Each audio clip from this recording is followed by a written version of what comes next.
안녕하세요. 사연에 빠지다의 DJ 민영입니다. 오늘도 두 가지 사연 준비되어 있으니 재미있게 들어주시고요. 구독과 좋아요도 함께 눌러주세요. 그럼 오늘의 사연 바로 만나볼게요. 안녕하세요. 처음 뵙겠습니다. 제가 좋아하는 동생 지연이의 소개로 이곳을 알게 되었습니다. 워낙 일이 바쁘다 보니 여기 유튜브를 매일 보지는 못하지만 가끔 골치가 아플 때면 이곳을 찾아와서 머리를 식히고는 하죠. 저도 애청자로서 여러분께 들려드리고 싶은 이야기가 있어서 민망하지만 제 이야기 몇 자리를 써보았습니다. 결혼하지 않은 미스인 저는 홍기가 꽉 들어차다 못해 넘쳐버린 30대 중후반의 나이입니다. 그래도 사회적 지위도 높고 능력도 있으니 저 같은 사람을 골드미스라고 하대요. 제 좌우명 중 하나가 무엇인지 아세요? 여자 인생에 필요한 것은 남자가 아니라 바로 두둑한 돈주머니 그리고 번듯한 직업이다. 아직 돈이 많은 편은 아니지만 공무원으로 치자면 4급쯤 되니 안정적인 편입니다.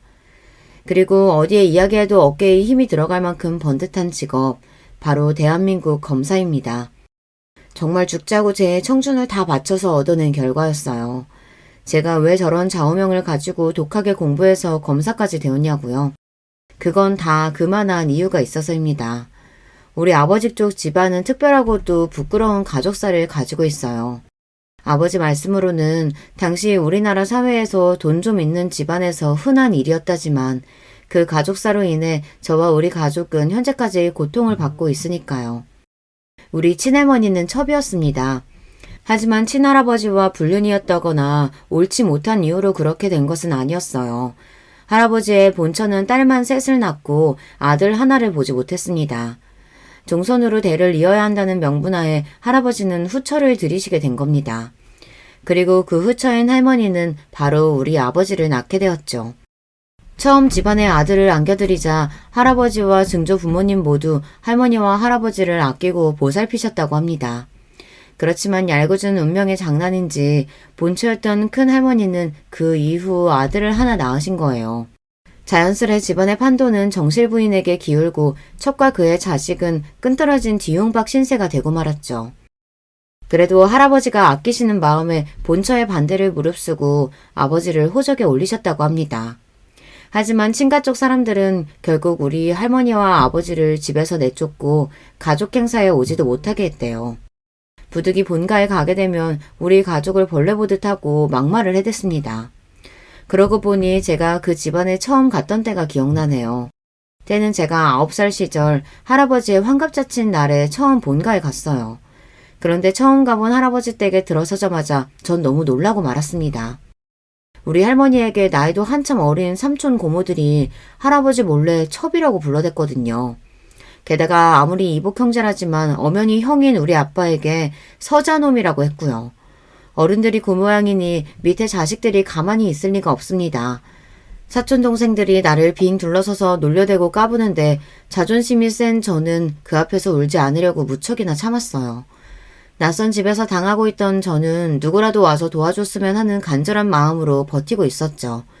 그런데 큰할머니도 본가 어른들도 지나가며 이 광경을 분명 보았을 텐데 누구도 저를 도와주지 않았습니다. 도리어 아버지 바로 위에 고모 한 분은 이렇게 나섰습니다. 얘들아 똑똑히 잘 봐두렴.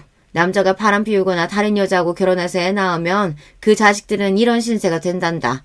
그러니 바르게 잘 살아야 돼. 이러니 괴롭히는 애들을 오히려 부추기는 겁니다. 우리 할머니와 아빠가 무슨 죄를 저질렀을까요? 그리고 아무것도 모르고 그저 이 집안에 태어난 제가 또 무슨 잘못이란 말입니까? 하지만 그 집안 사람들 가운데 지연이만은 달랐습니다. 지연이는 본처였던 큰할머니가 낳은 아들, 즉 작은아버지의 둘째 딸이었어요. 그 인간들 가운데 유일하게 인성을 갖춘 지연이는 저보다 훨씬 어린아이였지만 바른 말을 눈치 하나 보지 않고 하는 용감한 아이였죠. 언니 오빠들 부끄럽게 이게 뭐 하는 거야? 유치원에서 안 배웠어? 혼자만 있는 어려운 친구 여럿이서 괴롭히면 경찰이 잡아간다고 했어. 그러니까 이런 장난 그만해. 어린 게 되바라졌다면서 그들은 지연이의 이마를 손바닥으로 치고 팔을 꼬집었지만 지연이는 꾹 참으면서 이렇게 대들었습니다. 그래, 그럼 마음대로 해. 난 우리 할아버지한테 보고 들은 거 그대로 다 일러 바칠 테니까. 그렇게 지연이의 협박을 듣고 나서야 사촌들은 괴롭힘을 멈추고 어딘가로 숨어버렸습니다. 아이들이 사라지자 지연이는 저에게 사탕 하나를 내밀었어요. 언니, 이거 먹어. 처음 우리 집에 왔는데 많이 놀랐지. 그래도 울지 마. 어찌나 서러웠으면 한참이나 어린 동생 앞에서 전 눈물을 보이고야 말았어요.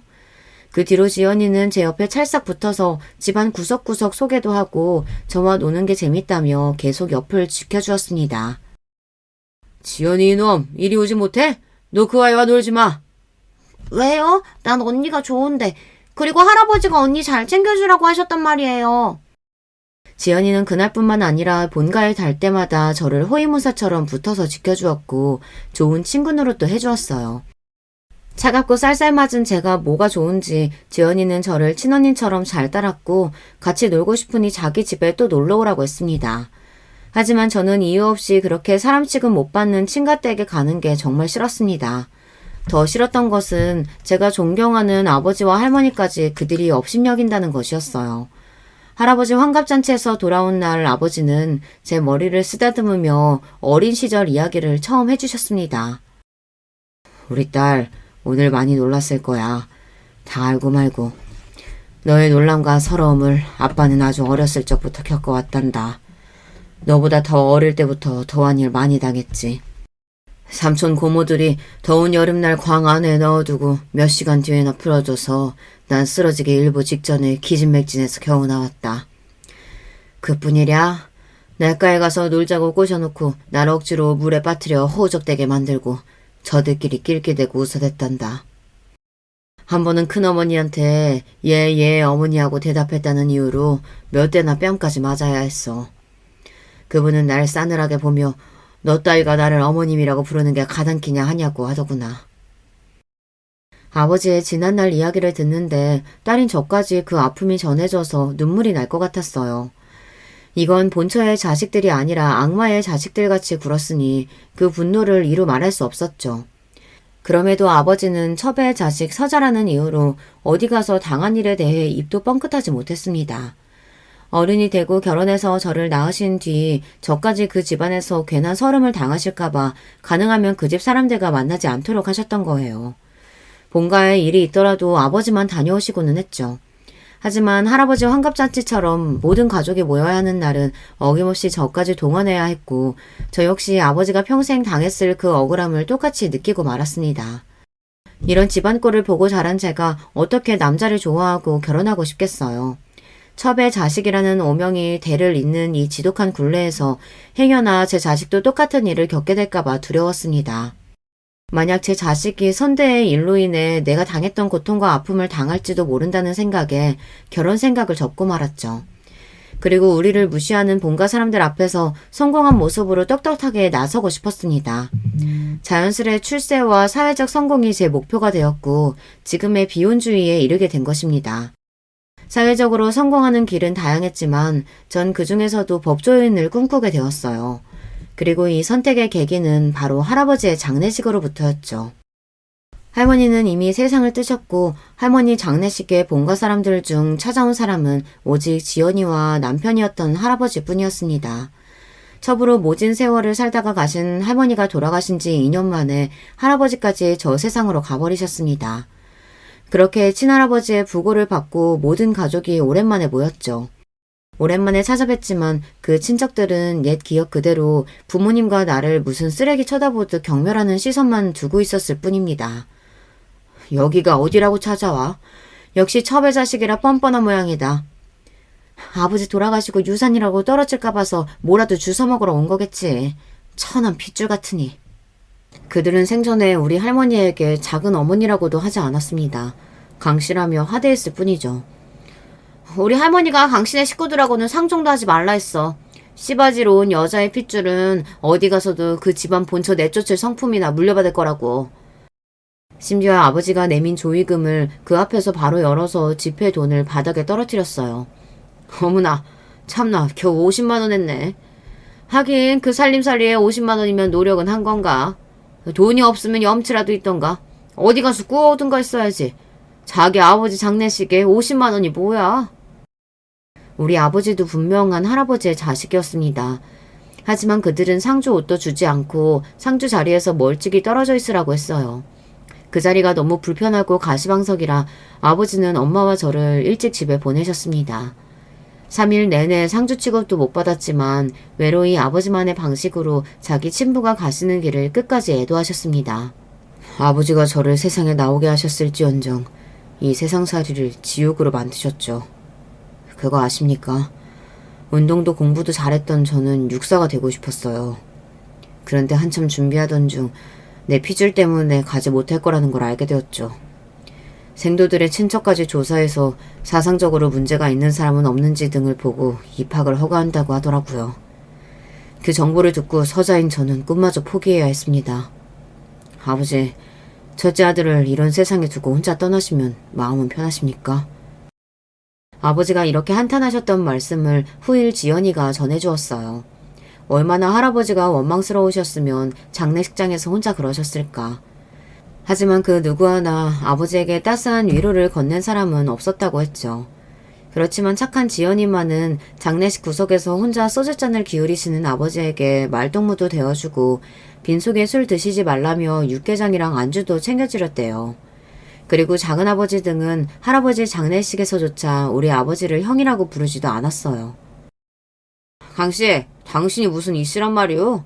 우리만치 이씨 후손이 아니라 당신 엄마 강씨 성이나 따르라고. 그리고 행여나에서 하는 말인데 아버지가 유산으로 남기신 땅 털끝만큼도 건드릴 생각 마시오. 평소 온화하던 우리 아버지는 술김에서인지 슬픔 때문인지 평소처럼 동생을 그냥 두고 보지 않으셨대요. 이 못난 놈아, 어리고 못 배웠을 때 하던 짓을 이 나이 먹도록 아직도 못 버리고 그러고 있냐? 너희는 이 나라 법도 몰라? 나는 이씨 호적에 올라가 있어. 누가 봐도 떳떳한 장남이야. 첩의 자식이라도 가족관계 등록부상 처의 자식으로 되어 있으니 당연히 집안 재산은 상속받게 되겠지. 그러나 아버지 말씀에 화가 난 친척들은 유산을 지키려고 호적에서 파버리겠다며 아버지를 협박하고 나섰다고 합니다. 법도 모르는 놈들이 호적에서 판다고 나서면 구청에서 해주냐? 법원에서 해줘? 아버지가 남긴 땅 해봐야 몇 푼 되지도 않는 거 난 관심도 없다. 제대로 된 집도 없이 사는 너나 누나들끼리 나눠 살아. 아버지는 법무사로 30년을 재직하신 분입니다. 이런 윤사관계쯤이야 어떻게 돌아가는지도 알고 마음만 먹는다면 얼마든지 그들을 엿먹일 방법도 알고 있겠죠. 한 가지 법상식을 구독자 여러분께 말씀드리자면 호적에 올라온 첩의 자식을 가족관계 등록부에서 제외해야 하는 방법도 있습니다. 만약 본인의 가족관계 등록부에 등록되어 있는 친자가 아닌 자식을 상대로 친생자 관계 부존 재확인 소송을 제기하면 됩니다. 요즘 간단하게 할 수 있는 유전자 검사를 통해 법원의 판결을 받으시면 첩의 자식을 본인의 가족관계 등록부에서 말소할 수 있게 되죠. 그렇지만 본가 친척들은 이런 법 따위는 알지도 못한 채 아버지에게 윽박을 질렀을 뿐입니다. 나중에 이 일을 전해 듣고는 본가 사람들에게 한 방 먹인 아버지가 어떤 영웅보다 자랑스러웠어요. 그리고 이날부터 저는 법조인이 되고자 결심하게 된 겁니다. 할아버지 장례식 이후로는 그 본처 자식들을 만날 일이 없었죠. 저도 첩의 후손이라는 그늘에서 벗어나 멀쩡한 인생을 살 수 있게 되었습니다. 친구들에게 야망녀라는 별명까지 얻으면서 저는 공부 외에는 어떤 것도 관심을 두지 않고 살았습니다. 나처럼 힘없고 배경 없는 사람은 법이라는 무기라도 갖고 있어야 이 세상 누구도 나와 내 가족을 함부로 대하지 못할 테니까요. 정말 피땀을 흘려가며 공부한 끝에 저는 연세대 법대생이 되었습니다. 그런데 대학교 4학년 때 사법시험을 한창 준비하던 중에 그 본관의 고모라는 사람이 갑자기 연락을 줬어요. 너 지금 연대 법대생이라며? 뭐 되겠다고 사시까지 준비한다고 들었는데 애 참 많이도 쓴다. 하긴 네 아비도 법무사고 너 어릴 때 눈빛이 초롱초롱하니 쟤 할 말 다 하는 꼴이 꽤 똘똘해 보이긴 했어.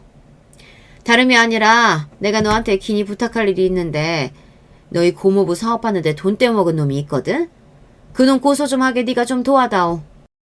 우리 아버지를 벌레 보듯 하고 어린 조카가 핍박과 받을 때 도리어 부추기던 고모였습니다. 이제 와서 이혼 가치가 좀 있어 보이니 저를 찾은 것이죠.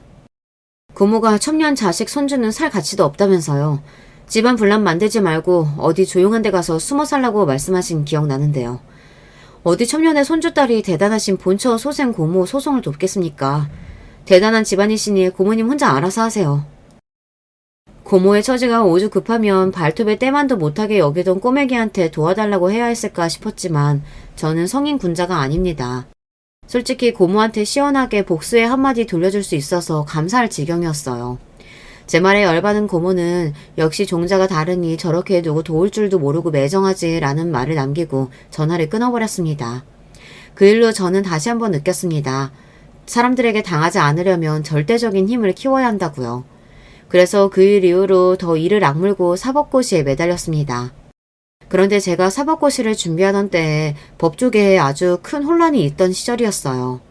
60년대부터 존치해오던 사법시험이 폐지하고 법학 전문대학원 도입을 앞두고 있었거든요. 사법고시 2번 낙방을 겪은 저는 이렇게 사시만 준비하다가 죽도 밥도 안 되겠다는 생각이 들었습니다. 어쩔 수 없이 법학 전문대학원을 준비해야 했죠. 로스쿨에 가기 위해서 대학을 졸업한 저는 가외와 아르바이트로 돈을 벌어야 했습니다. 부모님이 도와주시겠다고 했지만 저 스스로의 힘으로 이루고 싶었어요.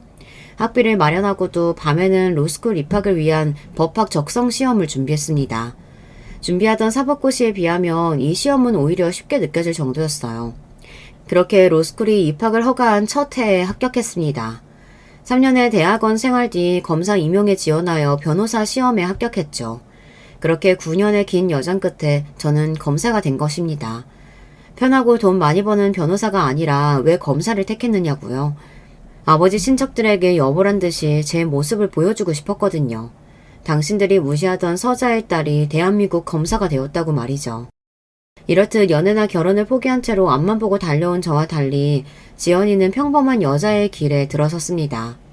지연이는 27살의 젊은 나이에 대학 때부터 사귀던 남자친구와 일찍 결혼했어요. 저는 당시 이미 검사로 임용된 터라 친가 친척들에게 보여주려고 검사다운 검정 바지 정장 차림으로 당당히 결혼식장에 들어섰죠.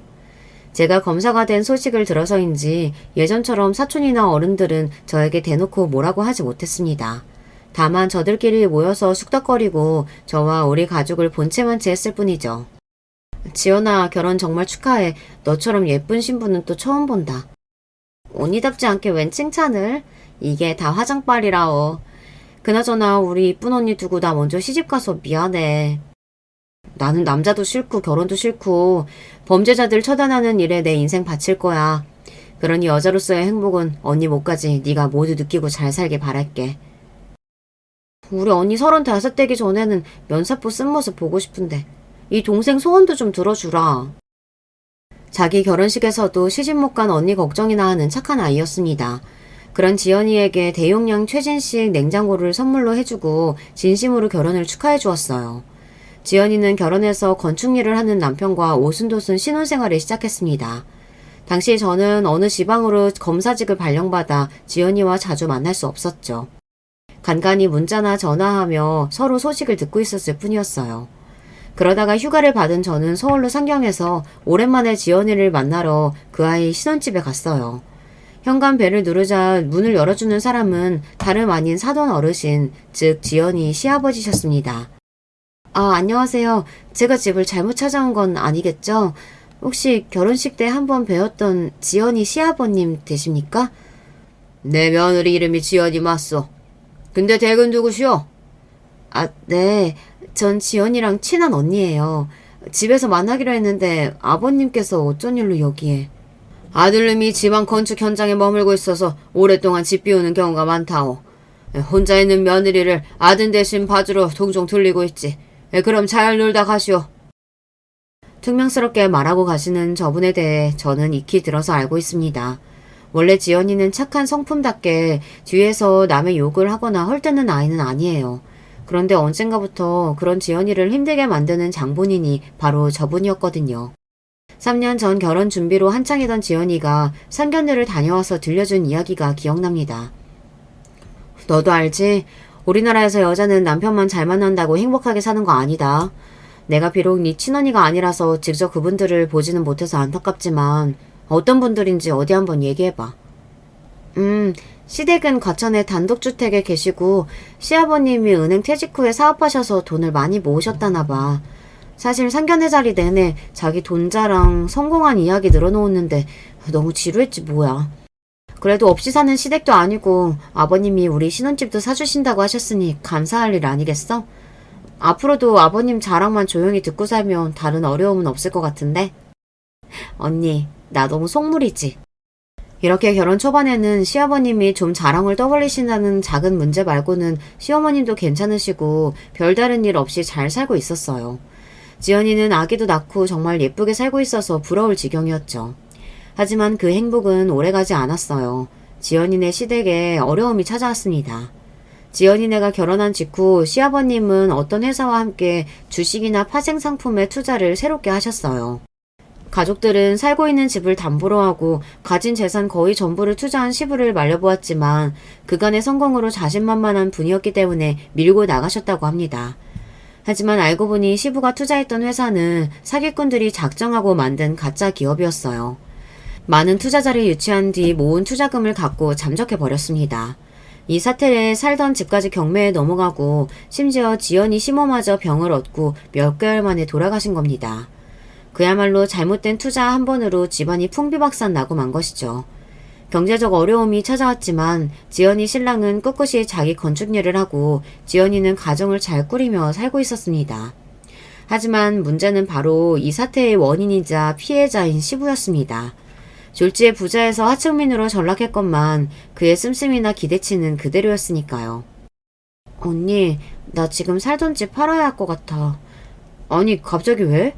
지금 아파트 살기 좋고 이제 곧 조카도 학교 가야 하는데 이사를 가겠다고? 여기 살기는 너무 좋지.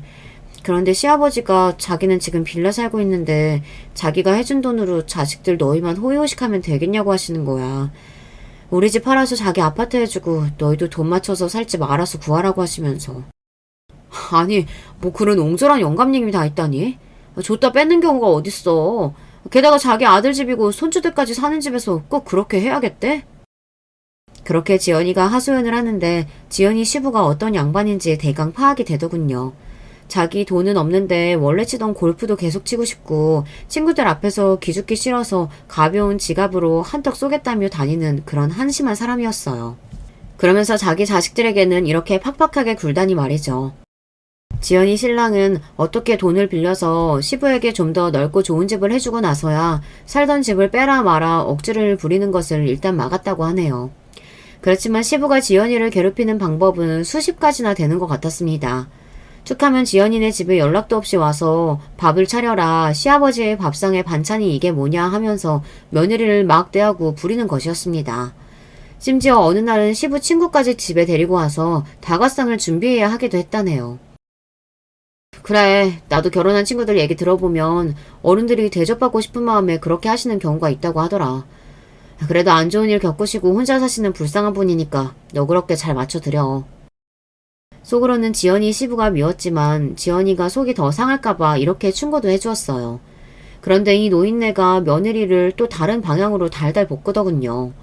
자신이 쓰는 물건을 사거나 외출해서 뿌리고 다니는 술값으로 아들이 주는 용돈을 다 쓰고 다니는 양반이 며느리에게는 그렇게 돈돈거리며 절약을 강조하는 겁니다. 언니, 어제는 글쎄 아버님이 우리 집에 어떤 아기 의자 하나를 들고 오시더라고. 근데 찬찬히 보니까 나사도 안 지어질 만큼 망가지고 지저분한 누가 버린 것 같았어. 그래서 아버님께 이렇게 말씀드렸지. 아버님, 저도 없는 살림에 아낀다고 중고거래 많이 하긴 했지만 이거는 못 쓰는 물건이에요. 아마 물건 주인도 쓰레기로 내놓은 것일 테니 다시 원래 자리로 갖다 놓을게요. 지연이는 그동안 시부가 가져다주는 고물 같은 것을 잠자코 받아 썼지만 참다 못해 이렇게 한마디 드렸대요. 네가 그렇게 흥청망청 써대니까 부자가 못 되는 거다. 네 남편은 이 더위에 땀 뻘뻘 흘려가며 건축 현장에 나가서 어렵게 돈 벌어오는데 집에 있는 마누라가 한다는 소리가 친정에서 배운다는 생활습관이 그 모양이니 가난을 못 벗어나지? 이렇게 도리어 며느리를 타박하는 것이 아니겠어요. 나 혼내시는 건 그래도 참을 수 있어. 하지만 친정 어쩌고 하시니까 그 말씀은 너무 서러운 거야. 우리 집이 원래는 잘 살았던 거 언니도 알잖아. 지연이 말이 맞아요. 원래 지연이네 집은 유복한 편이었습니다. 부자인 할아버지가 정실 부인의 독자인 작은 아버지에게 모든 지원과 재산을 아끼지 않으셨으니까요. 서울에서 번듯한 집에 살며 작은아버지는 사업을 하시고 지연이나 식구들 모두 돈 걱정은 안 해보고 살았습니다. 하지만 몇 년 전 작은아버지의 사업이 어려워져서 그만 부도가 나고 말았어요. 본가 사람들은 창피한지 우리 아버지도 모르게 쉬쉬하고 있었는데 지연이가 얘기해줘서 저도 나중에야 알게 되었죠. 씩씩한 지연이는 친정에 반찬도 해나르고 없는 살림에 자기가 돕겠다고 부업을 해가며 친정 부모님 용돈도 조금이나마 드렸습니다. 그런데 사돈댁의 사업이 망했다는 사실을 알고 난 지연이 시부는 사람이 더 악독해진 것 같아요. 너 앙큼하게도 네 친정집 망한 거 이 시애비한테 비밀로 하고 있더구나. 희한하게도 너랑 얽히면 왜 사업들이 그리 망하는 건지. 나도 너 들어오고 얼마 뒤부터 사기당하고 너 야비까지. 너 혹시 사주 본 적 있냐? 누가 결혼할 때 구막을 꼭 봐야 한다고 신신당부했는데 내가 이걸 놓쳤다. 그때 봤으면 이 결혼 어떻게든 막았을 텐데. 그리고 내 돈도 지켰을 텐데. 다른 건 다 참아도 자기 손으로 망친 인생 탓까지 사주를 들먹이며 며느리 탓을 하는 것은 참 용서받지 못할 일입니다. 그 노인네는 정말 그렇게 생각해서인지 그 뒤로 더욱 지연이에게 절약을 강요하고 돈 쏘는 꼴을 못 보더랍니다. 내 착한 동생, 악연으로 시작된 핏줄이었을지언정 지연이만은 지켜주겠다는 마음으로 전 그 아이를 돕고 싶었습니다.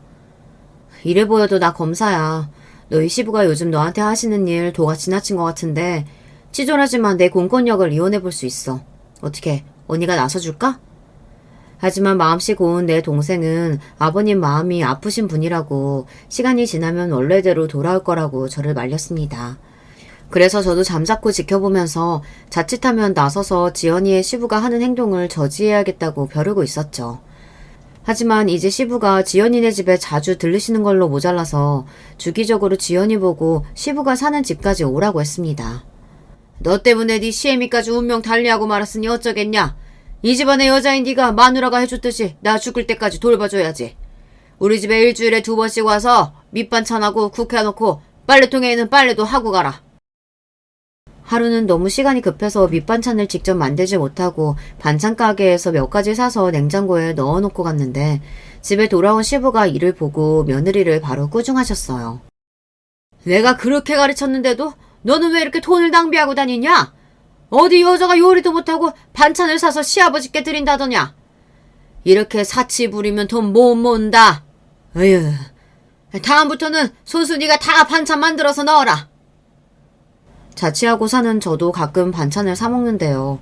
요리 솜씨를 떠나서 직접 재료를 사서 하는 것보다 간단하게 사는 편이 오히려 낭비 없이 다 먹게 되고 절약도 되더라고요. 그런데 반찬 하나 산 것으로 무슨 사치라며 꼬장을 부리시는 건지 이해 불가였습니다. 이렇게 되지도 않는 구박을 받아서일까요? 지연이는 결국 병을 얻고 말았습니다. 지연이는 극심한 피로를 호소하고 입맛이 없어서 얼마 먹지도 않는데 체중만 불어나기 시작했거든요. 50kg도 될까 말까 하는 마르고 작은 아이가 2달 새에 65kg까지 늘었으니 말입니다. 이런 지연이를 두고 시부는 애가 팔자 편하게 지내니 피둥피둥 살이나 찌지라면서 더 부려먹으려고 들었어요. 걱정이 되었던 전 병원에 가보라고 말해봤지만 지연이는 병원비 때문에 고민만 하고 있었죠. 결국 여동생 남편에게 전화를 걸어 이 사실을 알렸습니다. 제부는 지방에 몇 달씩 머물러 있어 이런 사실을 까맣게 몰랐고 제 이야기를 듣자마자 바로 휴가를 내서 지연이를 병원에 데려갔습니다. 그리고 지연이는 갑상선 기능 저하증이라는 병을 앓고 있음을 알게 되었죠. 이 병은 수술을 한다거나 심각한 병은 아닙니다만 철저히 관리하지 않으면 위험해질 수 있어요. 환자분은 무리해선 안 되고 매달 병원에 와서 검사하고 약 타가서 복용해야 합니다. 무엇보다 절대 안전과 건강한 식이습관이 중요해요. 제부는 자기 아내 고생시킨 것 같다며 미안해하고 지연이를 보살펴 주었습니다. 하지만 일하던 와중에 올라온 터라 바로 다음날 지방에 일터로 가야 했대요. 대신 자기 아버지에게 아내가 많이 아프니까 절대 일 시키지 말고 잘 보살펴달라고 부탁했답니다. 무슨 큰 병 걸렸다고 바쁜 남편을 오라가라 해? 살만 찌고 보기 좋아 보이더만 병원기 아깝게 좀만 아프면 쪼르르 병원이나 달려가냐? 그 병원비가 좀 나오냐? 대형 병원이라 검사비는 오죽 비쌀까? 그냥 진통제나 사서 먹으면 될 일을. 아버님, 의사가 과로해서 생긴 병이랍니다. 아버님은 허리 아프시다고 일주일에 한 번씩 정형외과에 도수치료 받으러 가시잖아요. 저는 목숨이 위험해질 수도 있는 병인데 그 병원비도 아까우시단 말인가요? 사람이 아픈 마당에 저렇게 모지게 말씀하시니 참고 참던 지연이도 이렇게 시부에게 말대꾸를 했다고 합니다. 지연아, 참 바른 말 잘했다. 앞으로도 참지 말고 네 할 소리 해가면서 싸우지 않으면 그 어르신 갈수록 심해질지도 몰라. 이렇게 저는 지연이를 응원했어요. 하지만 시댁 어른이 아무리 막무가내로 굴어도 며느리여서 약자여서 다 수용하고 참을 수밖에 없다는 것을, 이것이 바로 우리나라 며느리의 현 주소 아닐까요? 지연이가 병을 얻었다고 하고 제가 맞던 사건이 종결돼서 시간이 생겼기에 휴가를 내고 지연이네 집에서 며칠 머물기로 했습니다. 언니 온다고 해서 내가 솜씨 좀 부려봤지. 언니 김치찌개랑 콩나물무침 좋아하잖아. 몸도 아픈 아이가 제가 온다는 소식에 들떠서 요리를 이것저것 해서 한상 떡버리지게 차려놓고는 저를 맞이하는 게 아니겠어요. 야, 너 몸도 안 좋은 애가 이렇게 무리하지 마. 다음에도 또 이러면 언니 집에 안 올 거야. 지연이가 과로할까봐 이렇게 나무랐지만 지연이의 음식을 먹으면서 전 그 아이의 마음까지 함께 먹었습니다. 아닌 게 아니라 지연이의 얼굴을 보아하니 안색이 안 좋더라고요. 걱정이 되었지만 기분이 좋아 보이는 지연이에게 모른 척하고 밥그릇을 싹 비웠습니다. 그러다가 검찰청 직원의 전화가 와서 전 작은 방에 들어가서 통화를 하고 있었어요. 업무 관련 일로 통화가 길어지는데 어느 순간 크게 말다툼을 하는 소리가 나서 통화가 끝나는 대로 방문을 열어보았습니다. 그랬더니만 글쎄 초저녁 시간인데도 술을 얼마나 드신 건지 술 냄새가 진동한 채로 지연이 시부가 와 계시더군요. 이윽고 저는 이들의 대화를 실제로 생생하게 지켜볼 수 있게 되었습니다. 아버님, 오늘은 손님 오실 거라고 제발 집에 오지 말아달라고 했잖아요. 술 냄새 풍기며 막무가내로 집에 온 시부가 싫었던 지연이는 표정이 곱지 못했습니다. 술 먹고 온 시애비는 시애비가 아니라 망나니다 이 말이냐? 그러게, 너 때문에 우리 집 망하지만 않았어도, 이제 내 마누라가 죽지만 않았어도 너 같은 며느리 보러 이 집 올 필요 없었다. 근데 이 시애비 보는 표정이 대체 그게 뭐냐? 그럼 원하시는 대로 반찬 싸드릴 테니까 이거 가져가시면 되는 거죠? 얼른 가지고 댁으로 돌아가세요. 지연이는 짜증을 내며 시부의 반찬을 챙기고 있었습니다. 아마 시부는 자기 반찬 달라는 시덥지 않은 용무로 집에 찾아왔던 모양이죠. 애초에 우리 집 냉장고에 맛있게 맞는 걸로 해놨어야 내가 여기를 안 오지.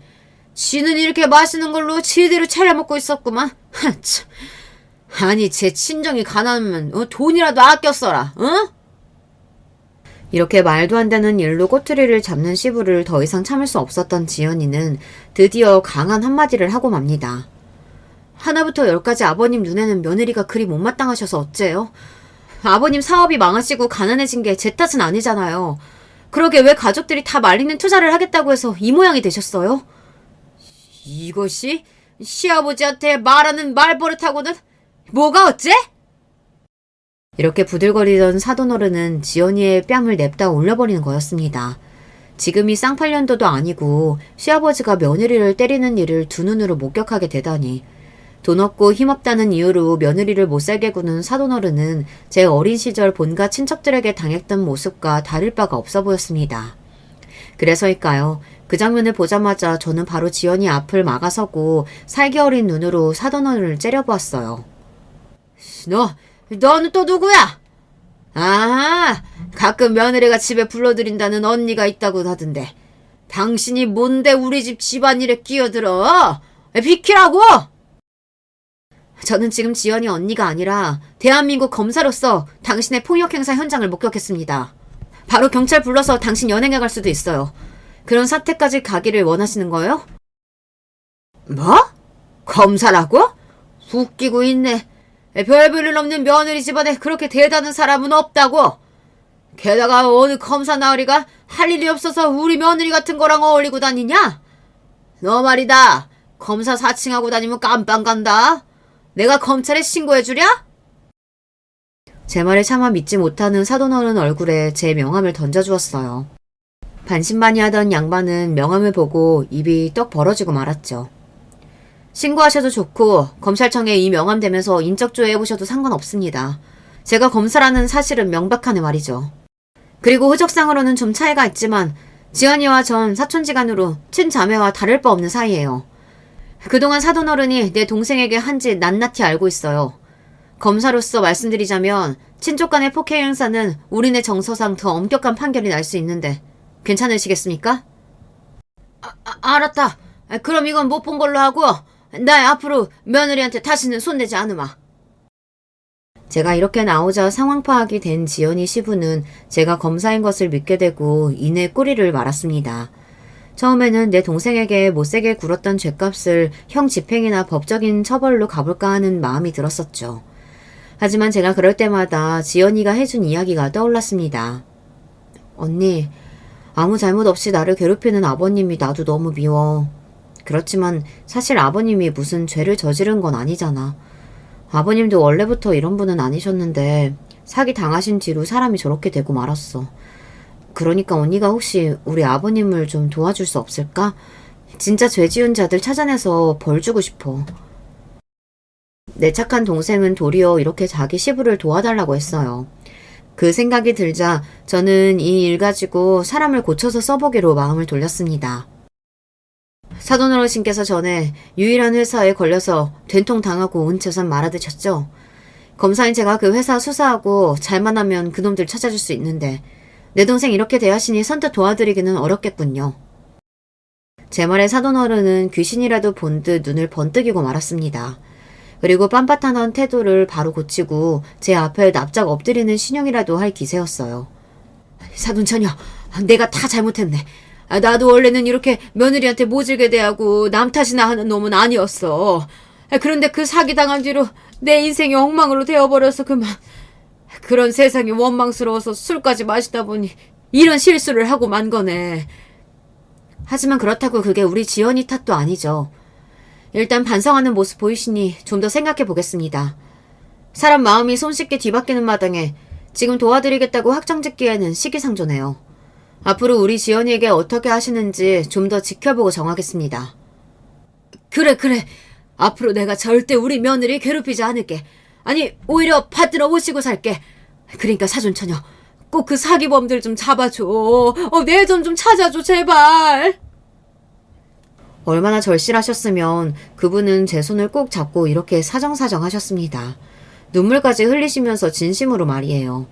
비단 지연이의 시부를 돕고 싶어서뿐만이 아니라 사기는 정말 무섭고 암적인 범죄입니다. 단순히 돈만 뺏고 끝나는 것이 아니라 피해자의 정신을 갉아먹고 급기야 이를 못 견디고 자살하는 경우도 있으니 말이죠. 게다가 피해자뿐만이 아니라 그의 가족 등 가까운 사람들이 그 피해를 고스란히 안아야 하는 심각한 피해를 낳는 중대한 범죄입니다. 하지만 우리나라는 사기범들에 대한 실형 비율이 압도적으로 낮은 나라입니다. 사기라는 범죄를 이렇게 가벼이 여기는 형법 체제가 바로 우리나라에서 사기꾼들이 득식을 대는 큰 이유이기도 하죠. 그래서 저는 사기꾼들을 경멸합니다. 검사라는 직업적 소신 때문이라도 유일한 회사에 수사를 시작해보고 싶었어요. 그 투자 사기의 주범자들에게 응당 죗값을 치르게 하고 피해자들에게 일코만 피해 금액을 조금이라도 보상받게 하고 싶었습니다. 그렇지만 경찰 입장에서 사기범을 추적하고 수사하는 일은 꽤 골칫거리입니다. 잠적해버리면 찾기 어려운 데다가 주로 해외로 도피하는 바람에 수사가 난항을 겪고는 하죠. 그리고 어쩌다 겨우 가해자들을 체포하더라도 그들은 피해금을 은닉하고 숨겨놓는 등 이미 처분까지 해놓아서 피해금을 회수할 방법이 희박합니다. 그렇더라도 사기 피해를 한 번이라도 당하신 분들은 그 심정 아시죠? 그 나쁜 놈들을 잡아서 뺨이라도 한 대 쳐야 속이 후련해질 거 아닙니까? 저는 그런 지연이의 시부 마음을 잘 알고 있었습니다. 제 예상은 적중했고 그날부터 지연이 시부는 저를 대통령 대하듯 깍듯이 모시고 지연이에게도 전과 다르게 행동하고 있다고 합니다. 휴가를 마치고 검찰청에 복귀하자마자 바로 수사팀을 꾸려서 무려 300억대의 투자 피해를 양산한 유일한 회사의 대표와 이사 등 임원직 5명을 추적 수사하기 시작했습니다. 그리고 몇 개월 동안 매달린 끝에 필리핀에 도주 중인 대표 김아무개의 행적을 발견하기에 이르렀어요. 그러던 어느 날 피해자 조사 과정에서 수사관님께서 지연이 시부를 저에게 데리고 와서 이렇게 말했죠. 이분이 유일한 회사 관련 피해자인데 검사님하고 막역한 사이라고 하네요. 그러면서 자기는 수사관이나 이런 사람 말고 이 검사님한테 직접 조사받고 싶다고 고집을 부려서 제가 데리고 왔습니다. 아이고, 우리 사돈처녀 여기서 보니까 또 색다르네요. 내 평생 검사백이 생길 줄은 어찌 알았겠나? 피해자 조사는 우리 수사관님에게 정권이 맡겨져 있어요. 이런 식으로 검찰 조직의 규율을 깨고 경거망동하시면 결코 원하시는 결과 얻지 못하실 텐데요. 피해자분은 수사관님 지시에 바로 따라주세요. 저는 검사로서 냉철하게 일침을 놓았습니다. 그리고 그분께 이런 경고의 말도 덧붙였죠. 요즘 지연이 통해서 어떻게 지내시는지 다 듣고 있습니다, 어르신. 그래도 많이 나아지셨다곤 하지만 진심으로 자기 며느리를 아끼시지 않으면 하늘에서도 아버님이 겪는 아픔을 알아주지 않을 거예요. 아, 그럼 요즘은 며느리에게 말도 조심하고 우리 아주 잘 지낸다네. 그러니 사돈처녀, 아니 검사님, 제발 내 돈만 찾아주게나. 절박하게 사돈어른은 사기꾼들이 벌 받는 것도 보고 자신의 피해 금액을 찾아달라고 몇 번이고 사정하셨습니다. 사돈어른 외에도 피해 입은 분들이 30여 명에 달했어요. 피해자분들을 위해 수사관님들 그리고 공조한 경찰과 열심히 뛴 결과 사기범 중 대표이사와 2명의 연루자를 잡게 되었죠. 검사인 제가 이제 남은 것은 그들에게 징역형을 선고하고 경찰들이 피해 금액을 회수할 수 있도록 협조하는 일이었습니다. 그런데 말입니다. 내 동생 가슴에 못 박았던 사람이라도 시아버지고 어른이니까 좋은 마음으로 제가 사기당했던 일도 도와드리겠다고 해준 거잖아요. 얼마든지 저의 힘을 발휘해서 벌을 내릴 수도 있지만 말입니다. 그런데 어디서 듣고 온 건지 수사가 마무리되는 과정에서 사돈어른이 저에게 이런 말씀을 하시더군요. 사돈처녀가 우리 며느리랑 사촌지간이라고 하는데 좀 이상하더라고. 저는 상견례 자리에서 들은 이야기도 없었고 얼마 전 바깥사돈하고 통화하고 나서야 내가 딱 간파했지 뭐야. 사돈처녀 아비가 첩의 소생이라면서? 바깥사돈이 어찌나 검사님네 집안을 욕하는지 차마 그 앞에서 사돈처녀랑 며느리가 각별한 사이라고 말할 수가 없을 지경이더군. 생각지도 못한 우리 집안 이야기가 사돈어른 입에서 나오자 전 당황해서 말을 버벅거렸어요. 그래서요. 무슨 말씀이 하고 싶으신 겁니까? 저희 할머니 때의 일로 제가 뭐 부끄러워해야 한다는 이런 말씀인가요? 아니 뭐 그냥 그렇다고. 나도 그쪽 꿍꿍한 사정들 다 알게 됐으니 너무 검사랍시고 거만하게 굴지 않았으면 좋겠다. 뭐 그런 이야기지. 구독자 여러분들께서는 이처럼 경우 없는 상황을 어떻게 생각하십니까? 저는요, 솔직히 제가 피해자랍시고 도와드린 분이 제 과거를 걸고 넘어지니까 하던 일을 모두 손에서 놓고 싶은 심정이었습니다. 제가 검사를 달고 나서 본가 사람들조차 제 앞에서 대놓고 뭐라 한 적이 없는데 지연이 시부의 말을 듣고 나서 머리를 한 대 세게 맞은 기분이었어요. 은혜도 몰라보고 남의 약점을 가지고 뻔뻔스럽게 돌변하다니 우라가 치밀었습니다. 이런 분을 위해서 그래도 제 직업적 소신을 다해서 끝까지 도와드려야 할지 아니면 도움 따위는 집어치우고 우리 지연이 괴롭히거나 하면 도리어 벌을 내려야 할지 고민하게 되었습니다. 법도 알고 세상 이치도 배우고 있는 입장이지만 아직 저에게 이런 인간관계는 물음표 투성이네요. 우리 아버지나 가족들에게 이야기하면 괜한 상처를 들쑤실까봐 여기 이렇게 유튜브에 제 마음을 풀어보고자 합니다. 그리고 이 문제에 대해 여러분께서 생각하시는 바가 있다면 동영상 댓글로 남겨주시기 바랍니다. 지연이네 일을 겪으면서 결혼에 대한 제 생각도 갈대처럼 왔다 갔다 하고 있어요. 지연이 신랑은 참 좋은 남자이고 자기 아내와 아이에게 잘해주는 사람입니다. 그렇지만 결혼이라는 제도하에 엮이게 되는 시부가 저런 사람이다 보니 과연 여자에게 결혼이란 득일지 실인지 알 수가 없겠더군요. 그렇지만 저도 나이가 들다 보니 제 짝을 만나서 행복하게 살아보는 삶도 꿈꾸고 있어요. 그냥 스쳐 지나가는 생각이 아니라요. 제가 처음으로 이런 생각을 하게 만든 사람이 생겼기 때문이에요. 최근 임용된 신임 검사 중에 저보다 3살 아래인 후배놈이 요즘 그렇게 저를 쫓아다닙니다. 선배, 어차피 인생은 도박 아닙니까? 저 믿고 딱 3개월만 사귀어보고 괜찮은 놈이다 싶으면 바로 연말쯤에 결혼하시죠. 무서운 검사 선배의 누나인 저에게 이렇게 저돌적으로 구애하는 녀석입니다. 저도 인간적으로 또 남자로서 이 친구가 싫지 않습니다. 딱 눈 감고 한 번쯤 사귀어보고도 싶은데 그러다가 잘못되면 사내 연애도 망하고 검찰청에 제 위신도 떨어지고 그래서 이를 두고 고민하고 있어요. 결혼 반대주의자의 연애도 생각할까 말까 했던 저인데 나이가 차서 아쉬운 마음에 이러는지도 모르겠습니다. 그렇지만 이 정도 나이가 되면 사실 남자를 새로 만나거나 연애할 기회는 거의 없어요. 저에게 찾아온 이 낯선 기회를 잡아야 할지 두려운 마음에 포기해야 할지 이 문제로도 저는 요즘 골치가 아프답니다. 그래서인지 요사이 더 자주 여기 유튜브를 찾게 되는 이유인지도 모르겠군요. 어쨌든 제 복잡한 집안사부터 현재의 고민까지 저라는 사람의 모든 것을 낱낱이 적어보았습니다. 검사라는 양반도 별거 없다 하고 생각하실지 모르겠지만 그래도 제 일 하나는 제대로 하고 나쁜 놈들 열심히 벌 주고 있을 테니까요. 구독자 여러분들은 안심하고 지내시면 됩니다. 그럼 저는 여기서 마무리 인사드리겠습니다. 제 영상 시청해주신 모든 분들의 건승을 기원드리며 안녕히 계세요. 안녕하세요. 저는 서울에 살고 있는 30대 여자입니다. 본래 결혼 생각이 없던 제가 어쩌다가 결혼도 했고 그 뒤로 참 많은 일들을 겪었어요. 사실 결혼만 안 했다면 이런 일들이 이어지지 않았을 것 같아서 한때 원망하며 살았던 적도 있답니다. 지금은 다 해탈한 수준이지만 그래도 한 번쯤은 요 수년간 제가 살아온 길을 되짚어보고 싶네요. 친구들 말로는 한 6, 70대 어르신들이 겪었을 법한 일을 겪었다며 놀라워하더라고요. 야, 요즘 세상에 너처럼 시어머니 봉행하고 모시고 아플 때 뒤치다꺼리 해가며 사는 애가 어디 있어? 다들 완벽하게 분리돼서 안 보고 살잖아. 아프시면 요양원 보내드리던가 할 거고. 그것도 사실 우리 나이 때에는 일러. 그런데도 너는 용케 그렇게 모시고 했으니 진짜 대단한 거야. 옛날 말로 그 효부상인가 뭔가 그런 거 아직도 있으면 네가 받아야지. 아닌 게 아니라 친구 말 맞다나 저는 그런 삶을 살긴 했거든요. 본래 저와 남편은 나이 차이가 꽤 많이 나는 편이에요. 무려 11살 차이이고 딱히 결혼하고 싶지 않았던 저에게 맹렬하게 프로포즈를 해왔답니다. 전 부모 형제도 없이 혼자 몸으로 살아왔고 특별히 가정을 이뤄서 살고 싶은 소망도 없었어요.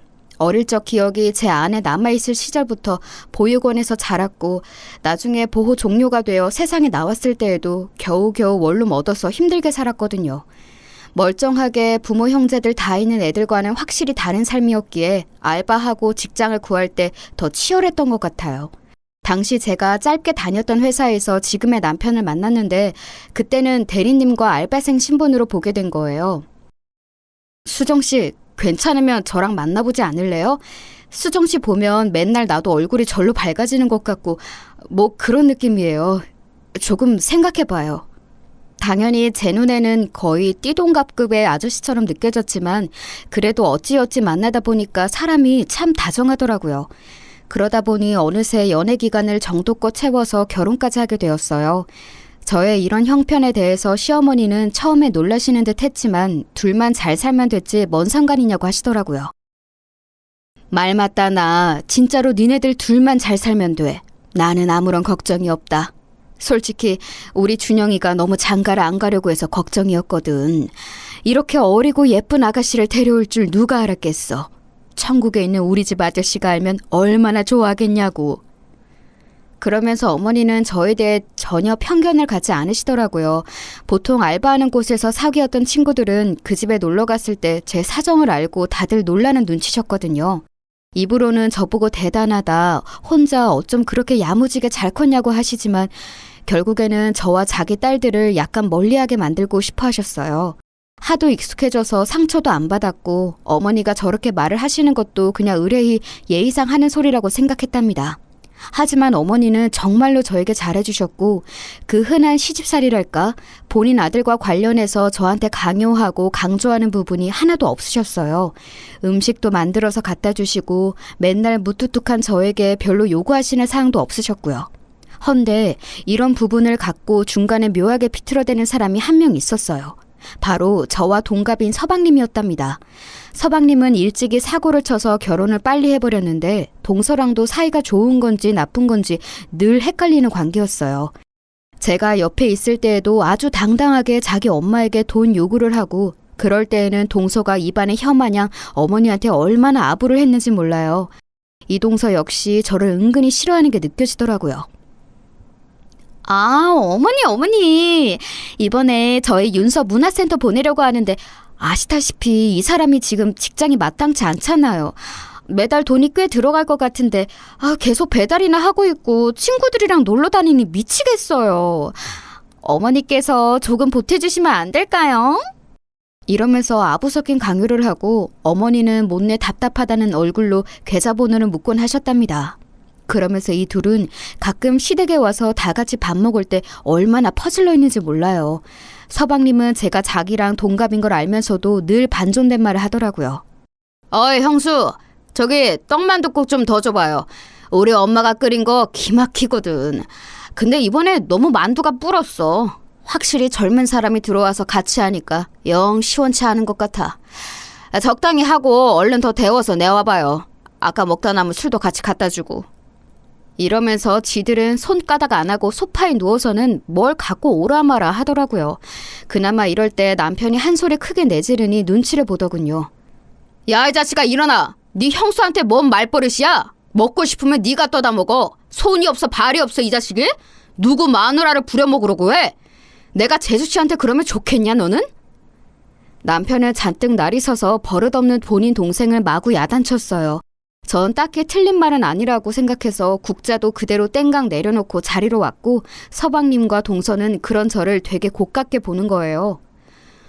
와, 형이 편들어준다고 지금 바로 땡강 내려놓고 뒤로 숨는 거예요? 그까짓 거 좀 떠다주면 어때서? 이 집 시집 왔으면 큰며느리 역할 제대로 해야죠. 아, 형 왜 그래 유치하게? 늦장 가서 완전히 눈이 삔 거야? 우리 엄마도 큰며느리고 맨날 하던 일 아냐. 나도 좀 받아보겠다는데 왜 형이 난리야?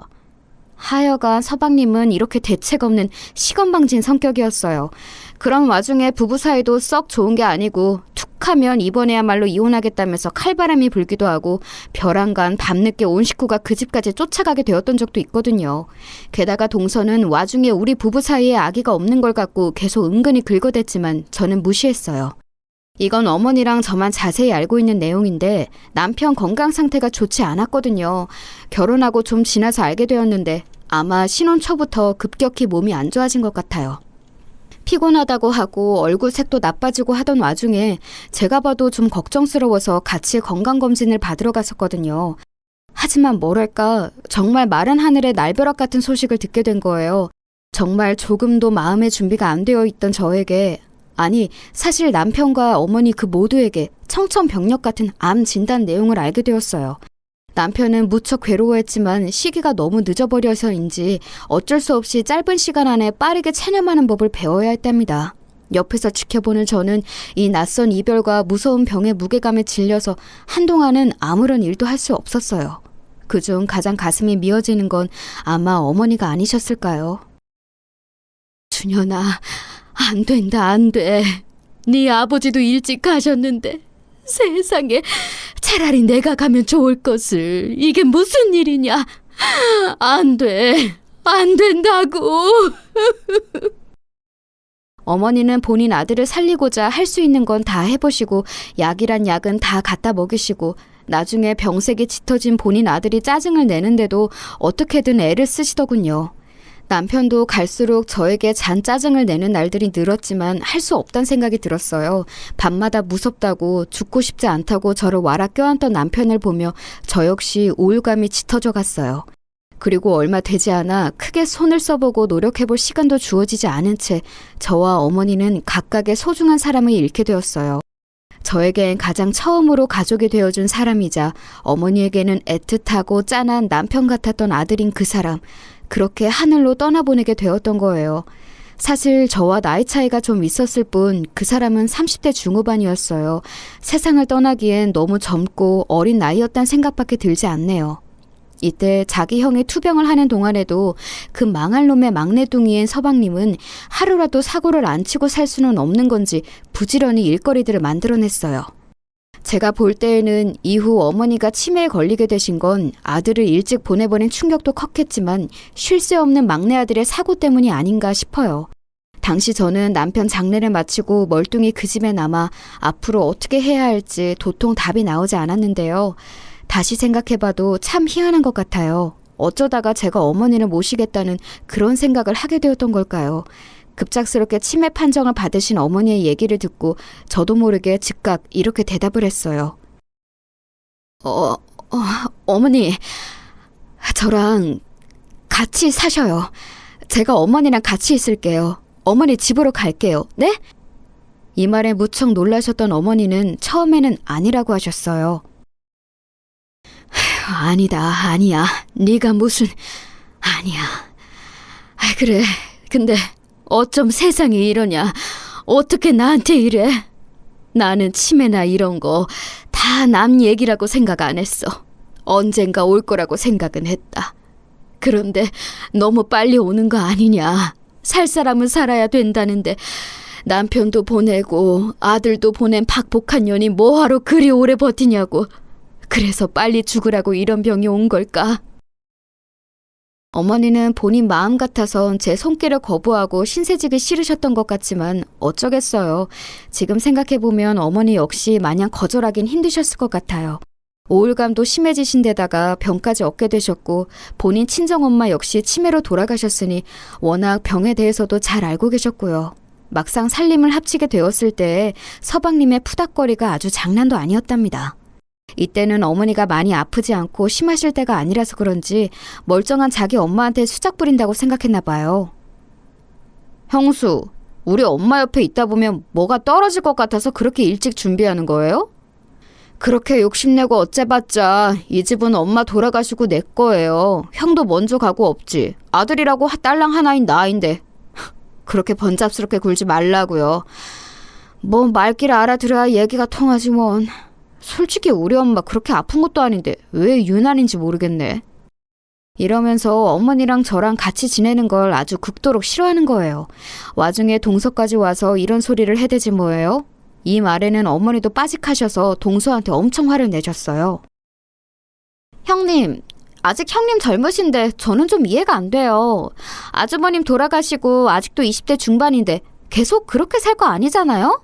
언젠가는 새로 재혼하시지 않겠어요? 나이도 어리고 젊은데 왜 굳이 이렇게 어머니 댁에 와서 무슨 요즘 시대에 복양을 한다는데 왜 같이 있는 거냐고요.